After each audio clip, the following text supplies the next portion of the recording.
بسم اللہ الرحمن الرحیم۔ امام مہدی علیہ السلام۔ امام مہدی کے ظہور کی نشانی اول یہ ہے کہ سرزمین عرب پر ایک بادشاہ وفات پا جائے گا اور اس کی جانشینی کا مسئلہ پیدا ہوگا۔ ایسے میں ایک شخص مدینے سے اٹھے گا اور مکہ آ جائے گا۔ یہ آنے والا شخص محمد بن عبداللہ یعنی امام مہدی ہوں گے۔ مسلم دنیا کی حالت اس وقت ہر اعتبار سے دگرگو ہوگی۔ جان و مال، عزت و آبرو کی پامالی، اور غرض یہ کہ مسلم امہ ہر مصیبت اور ہر پریشانی کا شکار ہوگی۔ ایسے میں اللہ تعالیٰ علماء اور فضلہ کے دل میں ڈالے گا کہ وہ خانہ کعبہ کی زیارت کو جائیں اور وہاں امام مہدی کو تلاش کریں۔ علماء اکرام چلیں گے اور راستے میں کئی افراد ایسے ملیں گے جو امام مہدی ہونے کا دعویٰ کریں گے، لیکن مسلمان کسی کی نہ سنیں گے۔ بیت اللہ شریف پہنچ کر ہی دم لیں گے اور وہاں امام مہدی علیہ السلام کو تلاش کریں گے۔ حضرت امام مہدی خانہ کعبہ کا طواف کرتے ہوئے پہچانے جائیں گے۔ مسلمان ان کو پہچان کر ان کو روک لیں گے اور آپ کے ہاتھ پر بیعت کرنے پر اصرار کریں گے، اور امام مہدی علیہ السلام وہاں سے جانے کی کوشش کریں گے۔ امام مہدی کی عمر مبارک اس وقت 40 سال ہوگی، لیکن مسلمان ان کو ہرگز جانے نہ دیں گے، اور بالآخر امام مہدی مسلمانوں کے اصرار پر اپنا دست مبارک آگے بڑھا دیں گے اور مسلمان جوک در جوک آپ کی بیعت کرنا شروع کریں گے۔ امام مہدی کسی خاص علاقے یا مملکت کے نہیں بلکہ پوری اسلامی دنیا کے خلیفہ کہلائیں گے، یعنی وہ خلافت جس کو انگریزوں نے سازشوں کے ذریعے ختم کر ڈالا تھا، باحکم خدا وہ دوبارہ زندہ ہو جائے گی۔ اور ادھر مدینے میں جب یہ پتہ لگے گا کہ مسلمانوں نے محمد بن عبداللہ نامی شخص کے ہاتھ پر بیعت کر لی ہے، تو سپاہیوں کے ایک دستے کو حکم دیا جائے گا کہ محمد بن عبداللہ کو گرفتار کیا جائے۔ تو مہدی کی دوسری نشانی یہ ہے کہ فوجی دستہ جب مکہ شہر کے پاس پہنچے گا تو اچانک ہی زمین پھٹے گی، اور اس کے علاوہ ایک سپاہیوں کا پورا دستہ زمین میں غرق ہو جائے گا، اور ایک زندہ بچ جانے والا سپاہی واپس جا کر بتائے گا کہ ہمارے ساتھ کیا ہوا۔ حدیث شریف میں ہے کہ اس دنیا میں 4 افراد ایسے آئے جن کو اللہ تعالیٰ نے پوری دنیا کی بادشاہی عطا فرمائی، اور اس کی سرزمینوں کا 5واں مالک میری اولاد میں سے ہوگا، اس کا نام میرے نام پر اور اس کے باپ کا نام میرے باپ کے نام پر ہوگا۔ امام مہدی کی سربراہی میں امت مسلمہ متحد ہونا شروع ہوگی، اور پھر خراسان سے لشکر اٹھیں گے، اور یہ لوگ اونچے کرتے پہنیں گے اور کالے امامے سروں پر باندھے ہوں گے۔ خراسان افغانستان کا قدیم نام ہے، اور مزید اس کا علاقے میں اس وقت پاکستان کا علاقہ بلوچستان کا کچھ حصہ بھی شامل ہے۔ پھر یہ لوگ امام مہدی علیہ السلام کی قیادت میں بیت المقدس فتح کرنے کے لیے روانہ ہوں گے۔ پوری دنیا کی اسلام دشمن طاقتیں ان کو روکنے کے لیے پورا زور لگا دیں گی، لیکن ان کو کسی صورت نہ روک پائیں گی۔ ان سپاہیوں کے ہاتھوں میں سیاہ رنگ کے جھنڈے ہوں گے۔ یہ بیت المقدس کی سرزمین پر پہنچیں گے اور وہاں یہ جھنڈے گاڑ دیں گے، اور بالآخر ایک سخت اور صبر آزما مقابلے کے بعد مسلمان امام صاحب کی قیادت میں بیت المقدس کو فتح کر لیں گے۔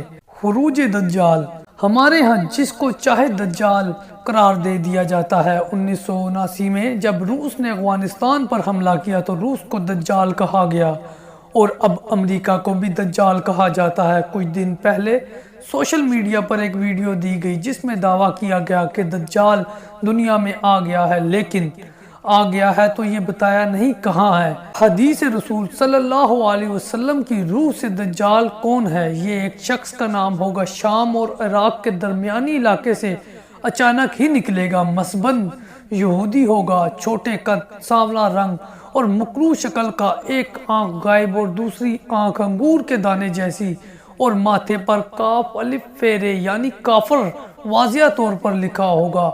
ایک خچر پر سواری کرتا ہوگا۔ اصفہان کے 70,000 یہودی اس کے ہمراہ ہوں گے۔ بہت امیر اور صاحب حیثیت ہوگا، اپنی جنت اور دوزخ ساتھ لیے پھرتا ہوگا۔ تاہم محمد رسول اللہ صلی اللہ علیہ وسلم کا فرمان ہے کہ دجال کی جنت در حقیقت دوزخ اور اس کی دوزخ در حقیقت جنت ہوگی۔ پہلے نیکی و پارسائی کے روپ میں سامنے آئے گا، پھر رسالت کا اور پھر آخر میں خدائی کا دعویٰ کر دے گا۔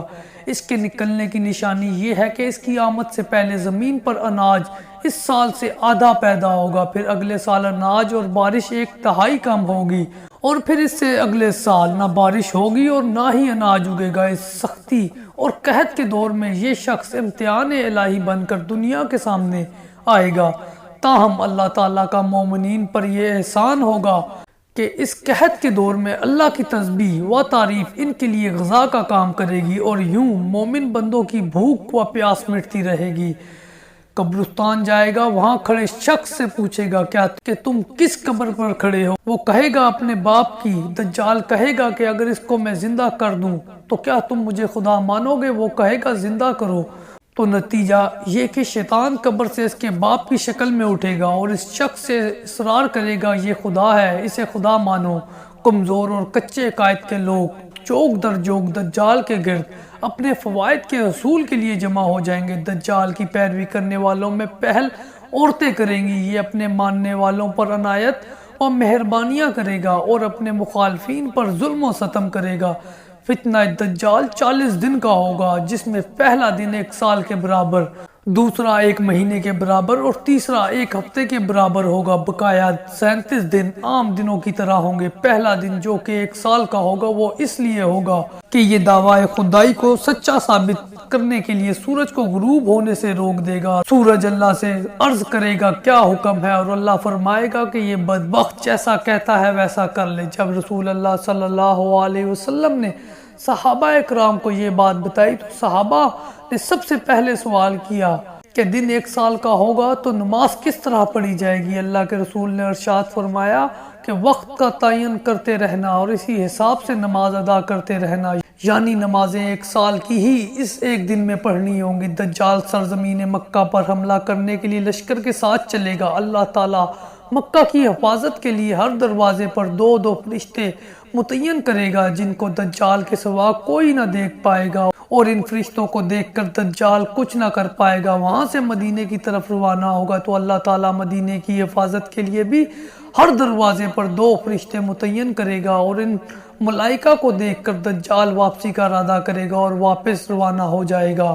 امام مہدی علیہ السلام دجال کی آمد سے پہلے دنیا میں آ چکے ہوں گے۔ مسجد اقصی مسلمانوں کے قبضے میں ہوگی، اور امام مہدی اس فتنے سے نمٹنے کے لیے جنگی تیاریاں کر رہے ہوں گے، اور بالآخر امام مہدی دجال سے مقابلے کے لیے مسلمانوں کا لشکر تیار کر کے میدان جنگ میں موجود ہوں گے۔ یہ مارکہ جو کہ دجال کے ساتھ پیش آئے گا، اس میں قوم یہود کی باہری تعداد بطور خود مقابلے کے لیے نکلے گی، اور یہی وہ تاریخ ساز مارکہ ہوگا جسے ہرماجدون اور انگلش میں ارمیگڈون کے نام سے پکارا جاتا ہے۔ یہ مقابلہ مسلمانوں کے لیے ایک بہت بڑی آزمائش ہوگا، کیونکہ دشمن کی تیاری و تعداد دیکھ کر مسلمانوں کی بڑی تعداد میدان جنگ سے واپس ہو جائے گی، اور بڑی تعداد مقابلے میں جام شہادت نوش کرے گی۔ شہداء کے لیے بشارت ہے کہ وہ بہترین شہید ہوں گے، اور بھاگنے والے بعد میں اللہ سے معافی طلب کریں گے لیکن ان کی معافی قبول نہ ہوگی۔ لیکن مسلمانوں کے ساتھ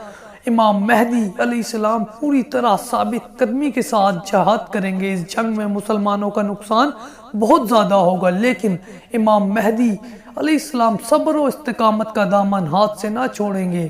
نزول حضرت عیسیٰ علیہ السلام جنگ کا 3 دن ہوگا، اور علیہ صبح نماز فجر ہونے والی ہوگی۔ جامع دمشق میں مسلمان نماز فجر کے لیے تیار ہوں گے۔ امام مہدی علیہ السلام مصلی پر آ چکے ہوں گے کہ اچانک ہی 2 فرشتوں کے کاندھوں پر ہاتھ رکھے جناب حضرت عیسیٰ علیہ السلام آسمان سے اڑتے ہوئے آ جائیں گے۔ ملائکہ حضرت عیسیٰ علیہ السلام کو جامع دمشق کے مینار پر کھڑا کر کے واپس آسمان کی طرف پرواز کر جائیں گے۔ مینار پر آنے کے بعد حضرت عیسیٰ علیہ السلام کی تمام تر حاجات عام انسانوں جیسی ہوں گی۔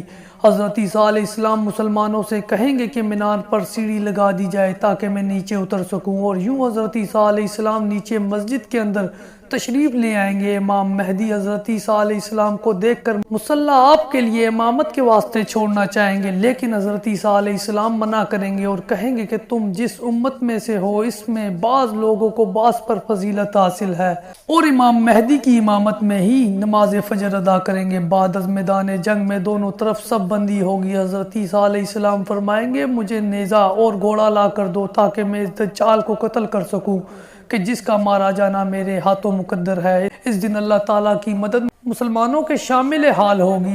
یہودی گاجر مولی کی طرح کاٹے جائیں گے۔ حالت یہ ہوگی کہ اگر کوئی یہودی کسی درخت کے پیچھے پناہ لے گا تو وہ درخت پکارے گا کہ میرے پیچھے یہودی چھپا ہے، البتہ ایک درخت غرقد خاموش رہے گا اور ان کا حال خفیہ رکھے گا۔ واضح رہے کہ غرقد کو اسرائیل نے قومی درخت قرار دے دیا ہے۔ حضرت عیسیٰ علیہ السلام کا آمنا سامنا دجال سے ہوگا، یہ آپ کو دیکھ کر ہی جان بچا کر بھاگے گا، لیکن حضرت عیسیٰ علیہ السلام اس کا پیچھا کرتے ہوئے مقام لط پر آن پہنچیں گے اور اس کو نیزہ ماریں گے۔ دجال کے جیسے ہی نیزہ جسم میں پیوست ہوگا، اس کا جسم تانبے کی طرح پگھلنا شروع ہو جائے گا اور یوں یہ جہنم واصل ہو جائے گا۔ حدیث شریف میں آیا ہے کہ حضرت عیسیٰ علیہ السلام مقام لط پر دجال کو قتل کریں گے۔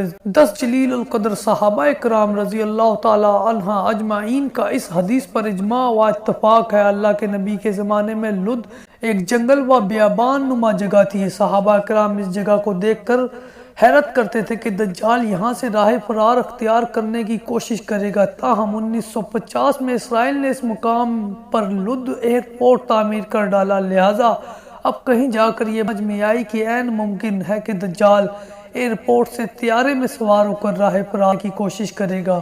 دجال کا فتنہ ختم کرنے کے بعد حضرت عیسیٰ علیہ السلام جو دوسرا کام کریں گے وہ دنیا کے کونے کونے میں خنزیروں کا قتل ہوگا، کیونکہ عیسائی قوم میں تمام تر برائیوں کی جڑ یہی خنزیر خوری ہے، اور آپ کا یہ اقدام حدیث رسول صلی اللہ علیہ وسلم سے ثابت ہے۔ اور اس کام کے بعد حضرت عیسیٰ علیہ السلام حج بیت اللہ کی شہادت حاصل کریں گے اور روضہ رسول صلی اللہ علیہ وسلم پر حاضر ہو کر رسول مقبول صلی اللہ علیہ وسلم کو سلام پیش کریں گے۔ حج سے فارغ ہو کر حضرت عیسیٰ علیہ السلام حکومت، عدالت و دیانت قائم کریں گے اور آپ پر اللہ تعالیٰ کی جانب سے باقاعدہ وحی نازل ہوگی۔ آپ زمین پر 40 سال زندگی کریں گے۔ پہل زندگی میں آپ کی بیوی بچوں سے آزاد تھے، شادی نہیں کی تھی، لیکن آپ دوبارہ دنیا میں جب آئیں گے تو آپ شادی بھی کریں گے اور آپ کی اولاد بھی ہوگی۔ حضرت عیسیٰ علیہ السلام کا ایک اور شاندار کارنامہ کسر صلیب ہوگا۔ اس سے مراد یہ کہ حضرت عیسیٰ علیہ السلام انجیل کو رد کر دیں گے اور قرآن کریم سے ہدایت اور فیصلے کریں گے۔ وہ عیسائی قوم کو صاف طور پر واضح کر دیں گے کہ میری شریعت منسوخ، میری کتاب منسوخ ہو چکی ہے، اللہ تعالیٰ اسلام کے سوا اور کچھ اب قبول نہیں فرمائے گا۔ نتیجہ یہ ہوگا کہ پوری عیسائی قوم مشرف با اسلام ہو جائے گی اور پوری دنیا میں علاوہ اسلام کے کوئی اور دین یا چیز باقی نہ رہے گی۔ حضرت عیسیٰ علیہ السلام کا زمانہ زمین پر سنہری ترین دور ہوگا، تمام تر نفرتیں مٹ جائیں گی، حتیٰ کہ پوری دنیا میں 2 افراد بھی ایسے نہ ملیں گے جن میں آپس میں عداوت ہو۔ زمین اپنی ساری برکتیں اگل دے گی، اس قدر برکت ہوگی کہ ایک انار کو 8 افراد کی جماعت کھا سکے گی اور اس کا چھلکا سایہ کرنے کے کام آ سکے گا۔ شیر اور بکری ایک گھاٹ پانی پیئیں گے، بکری کو شیر کے ہاتھوں مارے جانے کا ڈر و خوف نہ ہوگا۔ چھوٹے چھوٹے بچے سانپ اور بچھو اپنے ہاتھوں میں لیے گھومتے پھریں گے اور ان سے ڈسے جانے کا کوئی ڈر نہ ہوگا۔ حضرت عیسیٰ علیہ السلام کو دیکھ کر لوگوں کو قیامت کے قریب آنے کا اس قدر یقین ہو جائے گا کہ لوگ خود ہی خدا کے ہاتھوں مجبور ہو کر اپنے گھروں کا قیمتی سامان سڑکوں پر پھینک دیں گے اور لوگ ڈھیر کے ڈھیر ہیرے جواہرات اور مال و زر صدقہ خیرات کرنے نکلیں گے، لیکن کوئی غریب و درویش ان چیزوں کو قبول کرنے کے لیے تیار نہ ہوگا۔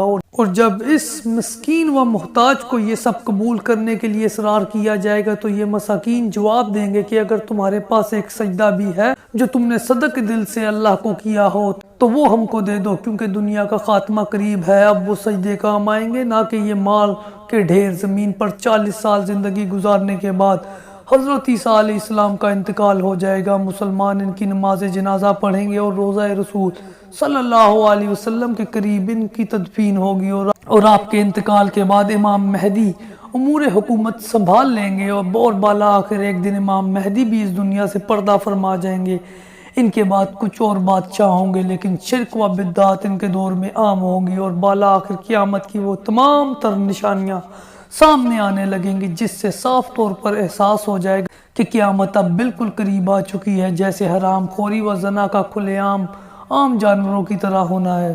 دابطہ الارض کا کوہ صفا کے پیچھے زمین سے نمودار ہونا، یہ ایک عجیب قسم کا جانور ہوگا۔ اس کے ایک ہاتھ میں سلیمان علیہ السلام کی انگوٹھی اور دوسرے ہاتھ میں موسیٰ علیہ السلام کا عصا ہوگا۔ ایمان والوں کے عصے سے ماتھے پر لکیریں کھینچے گا جس سے اس کا چہرہ روشن و منور ہو جائے گا، اور بے ایمان کے ماتھے پر انگوٹھی سے مہر لگا دے گا جس سے اس کا چہرہ تاریک ہو جائے گا۔ زمین پر ہر شخص کے ساتھ اس کی نیت اور اعمال کے حساب سے معاملہ کرے گا، کوئی اس سے چھپ نہ سکے گا کیونکہ کوئی اس کو پکڑ نہ پائے گا، اپنا کام کر کے زمین میں ہی غائب ہو جائے گا۔ غروب آفتاب کے بعد چند ایک دن تک دن کا نہ نکلنا اور پھر سورج کا مغرب سے طلوع ہونا، قرآن کریم کا کاغذی نسخوں اور دل و دماغ سے نکل جانا، اہل حبشہ کا عروج پر آنا اور ان کا کعبہ شریف کو ڈھا دینا اور حج کا موقوف ہونا، اور پھر بالا آخر قیامت کا سور پھونک جانا، کیونکہ اللہ کا اپنے محبوب صلی اللہ علیہ وسلم سے وعدہ ہے کہ جب تک آپ کا ایک بھی امتی زمین پر موجود ہے مجھے اپنی عزت کی قسم میں قیامت نہیں لاؤں گا، اور جب وہ ایک امتی بھی وفات پا جائے گا کوئی زمین پر میرا نام لینے والا نہیں ہوگا، پس کہ وہی دن قیامت کا دن ہوگا۔ ہماری اللہ تعالیٰ سے دعا ہے کہ ہمیں بھی اور آپ کو بھی اپنی آخرت کی تیاری کرنے اور ان تمام فتنوں سے ہمیں بچائے اور ہماری ایمان کی حالت میں وفات فرمائے، آمین۔